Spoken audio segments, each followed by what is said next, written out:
Bonjour et bienvenue. Aujourd'hui, on va décrypter un conflit hypothétique, mais qui a complètement secoué le monde. Une guerre entre une coalition États-Unis, Israël et l'Iran. D'après deux analystes, ce conflit n'a pas juste été un échec, non, il a provoqué un véritable tournant stratégique qui a redéfini tous les équilibres de pouvoir. Alors la question qui est vraiment au cœur de tout ça, c'est comment un tel retournement de situation a-t-il pu arriver? Comment est-ce que les forces militaires qu'on nous présente comme les plus avancées de la planète n'ont pas réussi à imposer leur volonté? C'est précisément ce qu'on va essayer de comprendre. Pour bien planter le décor, écoutons juste cette évaluation, sans concession, du professeur John Mearsheimer. Cette phrase, elle donne tout de suite le ton. On ne parle pas juste d'un petit échec militaire, mais bien d'une crise qui pourrait avoir des répercussions catastrophiques pour le système mondial tout entier. Le résultat de ce conflit a vraiment été un choc, et surtout parce que les objectifs de départ de la coalition américano-israélienne étaient, disons-le, ultra ambitieux. Ils ne visaient rien de moins qu'une transformation totale de l'Iran. D'après Mearsheimer, les buts de guerre étaient limpides. Primo, stopper l'enrichissement nucléaire. Deuxio, démanteler tout le programme de missiles. Tertio, couper le soutien iranien à ses alliés dans la région. Et enfin, le but ultime, un changement de régime. Le constat final est brutal. Absolument aucun de ces objectifs n'a été atteint. Bon, alors entrons dans le vif du sujet. Comment l'Iran a-t-il bien pu résister? La clé, elle se trouve dans une stratégie militaire que, d'après l'analyste Scott Ritter, l'Iran peaufinait depuis 20 ans.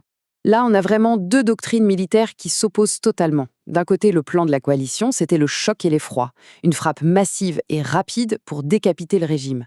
De l'autre côté, la stratégie iranienne, elle, était pensée pour absorber ce premier choc, pour encaisser et survivre, pour durer tout simplement plus longtemps que l'adversaire. Scott Ritter nous donne les détails de cette défense, et c'est très concret. D'abord, l'Iran a planqué ses ressources stratégiques dans des bunkers très très profonds. Ensuite, ils ont utilisé des milliers de leurres pour tromper les missiles ennemis. Le pays a aussi été découpé en 31 districts militaires autonomes, capables de fonctionner seuls même si le commandement central était détruit. Et enfin, le plus important peut-être, au lieu de compter sur des radars qui sont des cibles faciles, ils ont tout misé sur des systèmes de détection infrarouge. Et ça a complètement changé les règles du jeu de la défense aérienne. Cette phrase de Ritter, elle est très parlante. Elle met en opposition la stratégie iranienne, constante, pensée sur le long terme, et les tactiques de la coalition qui, elles, changeaient tout le temps. Pour lui, ce n'est pas un signe de flexibilité, mais plutôt un signe de désespoir. Mais la résilience militaire de l'Iran ne s'explique pas que par la défense, non. Elle était aussi soutenue par une puissance économique écrasante, concentrée en un seul point géographique, le fameux détroit d'Ormuz. Alors, ce chiffre, avancé par Mearsheimer, il est juste hallucinant. Tenez-vous bien. Un tiers de tous les engrais du monde passe par le détroit d'Ormuz. C'est une vulnérabilité absolument critique pour la sécurité alimentaire mondiale, et on n'y pense pas souvent. Et l'impact économique, il va bien au-delà des engrais. Le contrôle de l'Iran sur le détroit, ça lui donne un levier sur l'énergie mondiale, bien sûr, mais aussi sur l'approvisionnement en nourriture, et même, de façon encore plus directe, sur la survie des pays voisins du Golfe, qui dépendent à 100% de leurs usines de dessalement, des cibles très faciles. D'après Scott Ritter, ce levier économique se transforme directement en victoire politique. Il parle même d'une solution élégante où l'Iran pourrait non seulement dicter les conditions de la paix, mais carrément faire payer sa reconstruction par ses adversaires juste en installant un péage sur le trafic maritime. Forcément, ce levier économique et cette victoire militaire ont provoqué des ondes de choc bien au-delà du champ de bataille en venant remodeler en profondeur les alliances mondiales. Pour décrire la relation entre les États-Unis et Israël après ce conflit, John Mearsheimer utilise une image très forte, celle de l'albatros autour du cou. L'idée, c'est qu'un allié qui était autrefois stratégique est devenu un fardeau, un poids qui paralyse et qui entrave la politique étrangère américaine. Pour Mearsheimer, l'analyse est claire. Ce conflit a révélé des fractures impossibles à réparer. Il pense que la décision d'entrer en guerre a été poussée par des intérêts pro-israéliens, contre l'avis de l'État profond américain, c'est-à-dire l'appareil de sécurité nationale.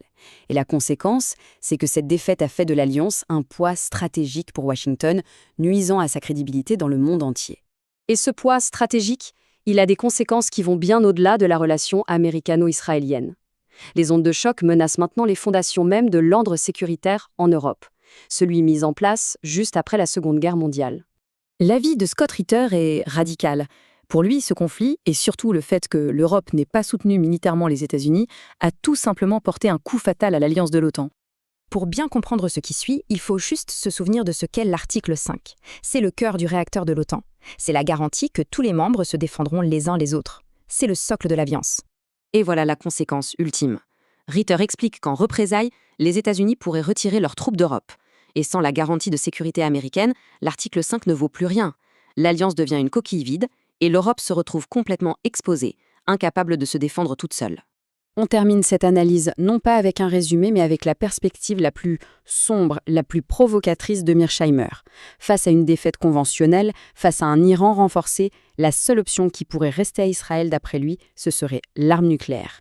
Une pensée qui, c'est sûr, laisse à réfléchir sur l'avenir très dangereux que cette nouvelle réalité stratégique pourrait bien dessiner.